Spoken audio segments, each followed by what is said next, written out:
औरतों के लिए बन सवर कर ईद की नमाज पढ़ने जाना जायज है कि नहीं, कुरान व हदीस की रोशनी में इरशाद फरमा दीजिए। यहां पर ना सबसे पहले आप ये मसला पूछें कि औरत नमाज पढ़ने जा भी सकती है या नहीं जा सकती। मेरी और आपकी माँ उम्मुल मोमिनीन हजरत अम्मा आयशा सिद्दीका तय्यबा ताहिरा रदियल्लाहु ताला अन्हा आपके पास जब चंद औरतें आई ना कि हजरत फारूक आजम ने मना कर दिया कि औरतें मस्जिद में नमाज ना पढ़ें, अपने घर में पढ़ें। इब्तदान पढ़ती थी तो आपने मना कर दिया, तो हजरत उम्मुल मोमिनीन अम्मा आयशा सिद्दीका ने जो जवाब दिया जरा गौर से सुनिएगा। आपने फरमाया, ऐ औरतों, अगर अल्लाह के नबी हमारे महबूब सल्लल्लाहु अलैहि वसल्लम आज के इस दिन को देखते तो वो भी तुम्हें रोक देते जैसे उमर फारूक ने तुम्हें रोक दिया। इस बात के होते हुए किसी मौलवी के लिए जायज नहीं कि वो ये कहे कि औरतें मस्जिद में जाती थी। मौलवियों, खुदा का खौफ करो, तुमने मर के रब को जान नहीं देनी है? तुम्हें शर्म नहीं आती है?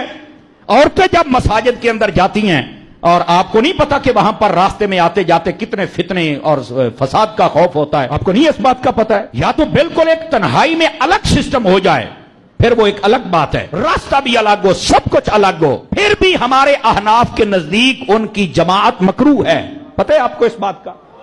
औरत के लिए सबसे अफजल यह है कि वो अपने घर में नमाज पढ़े। घर में ड्रामे देखती रहती है, नमाजें पढ़ने के लिए तैयारी करके बाहर निकल पड़ती हैं। आपको खैर तो है? तो बनाओ सिंगार करके जाना। मैंने कहा वैसे नहीं जा सकती, बनाओ सिंगार करके कैसे जाओगी बताओ ना।